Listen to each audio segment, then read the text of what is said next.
إن الحمد لله نحمده ونستعينه ونستغفره ونعوذ بالله من شرور أنفسنا ومن سيئات أعمالنا من يهده الله فلا مضل له ومن يضلل فلا هادي له وأشهد أن لا إله إلا الله وحده لا شريك له وأشهد أن محمدا عبده ورسوله صلى الله عليه وعلى آله وصحبه وسلم تسليما كثيرا أما بعد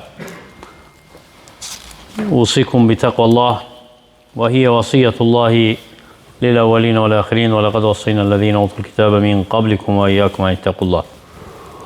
Əziz dəyərli qardaşlar, ilk növbədə Allahdan qorxmağı tövsiyə edirəm. Bu Rəbbimizin həm bizə, həm bizdən əvvəlki nəsillərə etdiyi bir tövsiyəsidir, nəsihətidir. Buyurur ki, kəlamında muizə edərək biz sizdən əvvəlki əhli kitaba tövsiyə etdiyimiz kimi sizə də Allahdan qorxmağı tövsiyə edirik.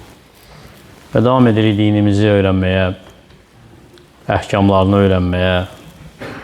Bu əhkamlar ki, gündəlik həyatımızda bizə lazım olur daima. Ona görə də hər bir müsəlman bu əhkamları ən azından bilməlidir və ondan nəsə bilməlidir ki, etdiyi əməllərin düzgün olub olmamağını o bilgisi ilə, o elmi ilə müqayisə eləsin. Və necə bilirsiniz, səhih fiqh-sünnə keçirik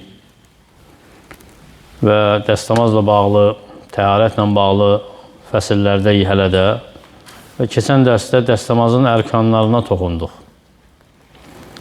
və dəstəmazın rukunlarından ilk nəyə toxunduq? Üzü yumaq haqda fəslə.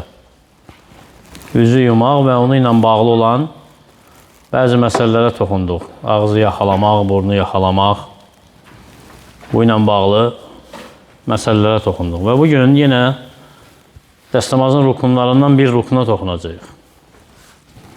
O da, necə ki, Rəbbimiz öz kəlamında tərtib edib dəstəmazı necə almalı olduğumuzu, əllərin dirsəklərə qədər yuyulmasıdır. Ya eyyühəl-ləzīnə əmənu izə qumtum iləs-salati fəğsilu vucuhakum və eydiyakum iləl-mərafiqi. Ey iman gətirənlər, namaza durduğunuz zaman üzünüzü yuyun və əllərinizi dirsəklərinizə qədər. Nə edin? Yəni yuyun. Və alimlər icma edib ki, əlləri dəstəmazda yumaq nədir hökmü? Vacibdir. Çünki dəstəmazın rukunundan bir rukundur. Dirsəklər daxildir, yoxsa yox?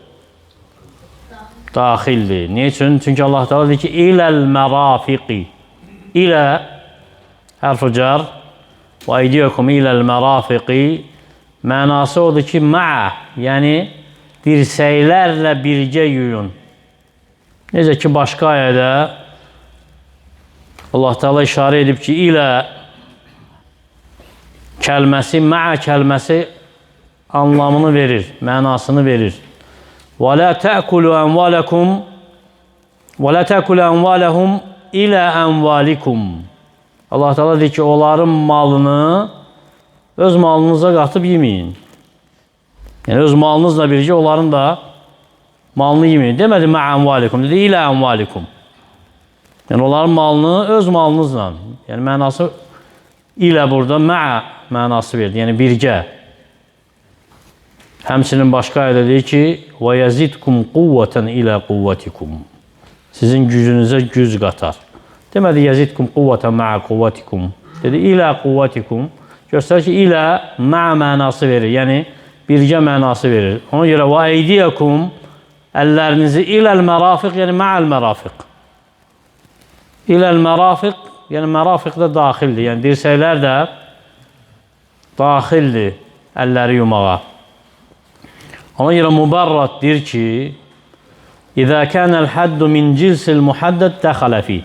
Əgər hədd qoyulanın eyni cinsindən-sə daxildir ona. Yəni, dirsəyi əldəndir, ona görə də daxildir ona. O da yuyulmalıdır. Ona görə də yuyanda, dəstəmazda əlləri, dirsəklər də daxil olmalıdır. Yəni, əl hardan başlayır? Barmaqların ucundan ta dirsəklərin qurtaracağına qədər yuyulmalıdır. Bu cümhurun məzhəbidir. Buna xilaf olub bəzi malikilər. Bəzi malikilər xilafda olar, dirsəkləri saymayıblar əlləri yumaqdan. Və dəlil nədir ki, dirsəklər də daxildir? Peyğəmbər sallallahu aleyhi və səlləmin feili Əbu Hurayra radiyallahu anhu dəstəmaz alır. Ravi deyir ki, təvəddə fəqasələ yədəyhi həttə əşra'a fil adudeyn. Əllərini yudu Əbu Hurayra və nəhayət başladı dirsəklərini və burasını yumağa, qolun bu hissəsini yumağa. Və qasələ ricleyhi həttə əşra'a fissaqin. Ayaqlarını yudu və başladı baldırlarını yumağa. Sonra dedi ki, həkədə raytu Rasulullah sallallahu aleyhi və səlləm yətavaddə. Peyğəmbər sallallahu aleyhi və səlləmi gördüm ki, belə dəstəmaz alır. Sonra da həmçinin qayda var ki, mə lə yetimmul vacibu illə bihi fəhvə vacib. Əgər vacib olan nə ilə tamamlanırsa, o da vacibdir. Vacib olan bir şey nə ilə tamamlanırsa və ya vacib olan bir şey nə tamamlayırsa, o da vacibdir. Ona görə də əli tam yumaq sayılmır, hətta dirsəklərin üzərinə su aparmayınca. Yəni, dirsəklər də su ilə yuyulmadıqca əlləri yumaq sayılmır. Sonra üçüncü rukna toxunacaq. Nədir o? Ayədə necə keçir? Fəmsəhu biruusikum. Başınıza məs edin. Başa məs etmək də nədir hökmü? Hökm olaraq rukundur. Alimlər icma ediblər ki, başa məs etmək fərzdir. Yəni, vacibdir, rukundur. Nə üçün? Allah Teala deyir ki, vəmsəhu biruusikum. Başınıza məs edin. Lakin ixtilaf ediblər nədə? Hansı miqdar bəs edir məs etmək üçün? Yəni, başdan hansı hissəyə, hansı miqdar məs olunsa kifayət edir. Bunda ixtilaf ediblər. 3 rəy var bu məsələdə. Ən birinci rəy vacibdir ki, başın hamısına məs olunsun. İstər kişi üçün, istər qadın üçün. Və bu məzhəb İmam Məlikindir. Eləcə də İmam Əhmədin və bəzi əshabının rəyi açıq aydın məzhəbidir. Eləcə də Əbu Ubeyd, eləcə də İbn Munzir bunu seçib, həmçinin Şeyxülislam İbn Teymiyyə də bu rəydədir ki, başın hamısı və ya əksər hissəsi məs olunmalıdır ona. Dəlilləri nədir? Ən birinci Allahın ayəsi. Allah Teala nə deyir? Vəmsəhu biruusikum. Başınıza məs edin. Bə hərfi cər burada biruusikum. Bə hərfi, yəni başınıza məs edində bə deyiblər ki, lil ilsaq, yəni yapışdırmaq üçün. Yəni onu ilə bərabər olma demək. Təqdir sanki bə olmasa vəmsəhu ruusakum. Yəni başınıza məs edin. O mənadadır ki, yəni başın hamısına məs edin. Deyiblər ki, başqa ayələr var ki, hansı ki, eyni ləfzlə Rəbbimiz işlədib və məna da orada tamamlamaq kimi gəlib.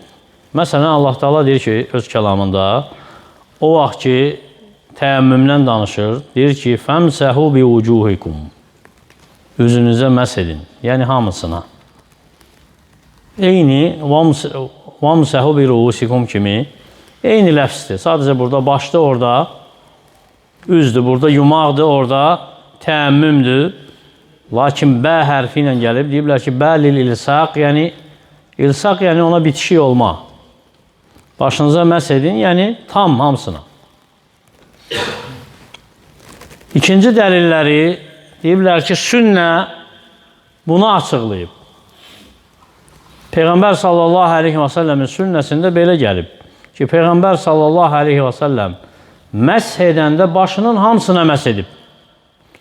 Və hədisdə Abdullah ibn Zeydin hədisidir, deyir ki, ətənə Rasulullah sallallahu aleyhi və səlləm, Peyğəmbər sallallahu aleyhi və səlləm yanımıza gəldi. Fəxracnə ləhu məən fi təvrin min safrin. Və biz də onun üçün bürünc bir qabda su çıxartdıq. Fətəvəddə fəğasələ vəcəhəhu thələth. Dəstəmaz aldı, üzünü 3 dəfə yudu. Və yədəyhi marrateyni iləl mirfəqin. Əllərini də 2 dəfə dirsəklərə qədər. Yəni dirsəklər də daxil olmaqla. Və məsəhə bi rəhsihi fəəqbələ bihi fəədbər. Və başına məs etdi, öndən arxaya, arxadan da önə apardı və ya arxadan önə, öndən arxaya apardı və qasələ ricleyhi və ayaqlarını da yudu. Başqa bir rəfsdə deyir ki, və məsəhə rəsəhu kullə. Başının hamısına məs etdi. Hədis də səhihdir. Digər hədis həmçinin dəlil olaraq gətiriblər. Deyiblər ki, Muğirə ibn Şübə radiyallahu anhu deyir ki, Ənən Nəbiyyə sallallahu aleyhi və səlləm təvəddə. Peyğəmbər sallallahu aleyhi və səlləm dəstəmaz aldı. Dəstəmaz aldı. Fəməsəhə alə xoffey. Xoflarının üzərinə məs etdi. Və müqəddəm rəsihi və alə imamətihi. Və başının əvvəlinə və əmmaməsinin üzərinə məs etdi. Əmmamə yəni başa bağlanan örtü. Hansı ki geyinirdilər, o vaxt adət idi, əmmamə geyinirdilər. Nədir dəlilləri bu hədisdən? Deyirlər ki, əgər təkcə başın bir hissəsi bəs etsəydi, o ilə kifayətlənərdi, əmmamənin üzərinə aparmazdı əllərini. Əmmamənin üzərinə aparmağı göstərir ki, başın əksər hissəsinə məs etmək lazımdır. İkinci rəy nədir bu məsələdə? İkinci rəy sahibləri deyiblər ki, yuczi məs bə'dər ras. Başın bəzi hissəsinə məs edilsə kifayətdir. Bu Əbu Hənifənin məzhəbidir, rahiməhullahın. Beləcə də İmam Şafinin. Lakin ixtilaf ediblər nədə? Başın bəzi hissəsindən nə qədər kifayətdir? Yəni, hansı miqdar olmalıdır? Deyiblər, bəzi hissəsi bəsdir. Lakin miqdarında da ixtilaf ediblər. Bəziləri deyib ki, 3 tükə məs etsə bəs eləyir. Yəni, 3 dənə telinə məs etsə bəs eləyir. Bəziləri deyib ki, başın 1/4 hissəsinə. Bəzisi də deyib ki, onlardan başın yarısına məs etsə bəs edir. Dəlilləri nədir? Yenə ayə. وَامْسَهُ بِرُؤُسِكُمْ. Başınıza məs edin. Onlar deyiblər ki, burada bə nədir? Lit-təb'id. Ərəb dilində belə bir məna var. Yəni, təb'id, yəni bə bəzisini bildirmək üçündür. Halbuki, bundan əvvəlki alimlər deyirlər ki, bə lil-ilsaqdır. Yəni, yapışma və ya birləşmək üçündür bə. Bunlar deyirlər ki, bə bəzisi mənasındadır. Yəni, başınızın bəzisinə məs edin. Həmçinin deyirlər ki, hədis var ki, Peyğəmbər sallallahu aleyhi və səlləm alnına məs edib. Yəni, başının ön hissəsinə məs edib. Bu ikinci rəydir. Üçüncü rəydə deyiblər ki, vacibdir başın hamısına məs etsin kişi.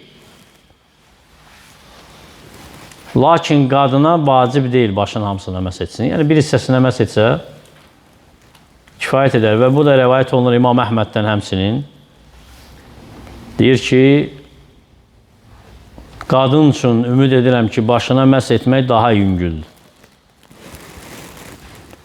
Və deyir ki, Ayşə radiyallahu anhə başın ön hissəsinə məs edirdi. Ona görə İbn Qudamə deyir ki, Əhməd hədis əhlidir. Əhməd hədis əhlidir. Əgər bu hadisə xas bir şey olsaydı Ayşə radiyallahu anhəyə və onda sabit olsaydı o cür deyərdi. Yəni, deməməsi ki, xasdır, o deməkdir ki, hamıya, bütün qadınlara aiddir. Lakin səhih odur ki, necə ki, müəllif deyir, bütün bu zikr etdiklərimizdən başın əksər hissəsinə, hamısına məs etmək daha güclü rəydir. Və fərq etmir kişi üçün və qadın üçün. Ne üçün? Varid olan dəlillərə görə. Amma o ki, qaldı gətirilən dəlillər o biri rəy sahiblərindən. Ən birincisi ayə haqda demək ki, orada bə littəbiddir, yəni bəzisini bildirmək üçündür. Sibavey rahimehullah hədis alim, nəhv alimidir. Ərəb dili üzrə alimdir. 15 yerdə öz kitabında bunu inkar edir. Deyir ki, bu ayədə bə bu mənada gəlməyib. Və İbn-i Burhan deyir ki, kim iddia etsə ki, bu ayədəki bə təbiddir, ilsaq deyil, o ərəb dili alimlərinə onların bilmədiyi bir şey gətirib. Göstərir ki, buraya zəifdir. Həmsinin deyiblər ki, hədis hansı ki, gətiriblər ikinci rəy sahibləri ki, Peyğəmbər sallallahu aleyhi və səlləm başın ön hissəsi ilə kifayətlənib məhz etməyə o haqda gələn hədislərin heç biri səhih deyil. Umumən, Peyğəmbərin başının bir hissəsindən məhz etdiyi haqda nə rəvayət gəlibsə, heç biri sabit deyil. Əksinə, sabit olan rəvayətlər hansıdır? Başın bir hissəsi ilə yanaşı Peyğəmbər sallallahu aleyhi və səlləm əmmaməsinə də məhz edib. Ona görə də deyiblər ki, eləcə də qadın. Onu ayırmaq kişidən bu məsələdə ona dəlil lazımdır. Və dəlil də yoxdur.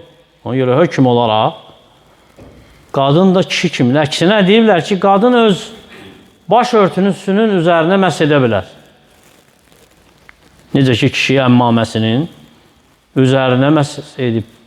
Ona görə qadın əgər məhz edibsə alnına, ondan sonra baş örtüsünün üzərinə də məhz edə bilər. İxtilafdan çıxmaq üçün. Allah bilir doğrusunu.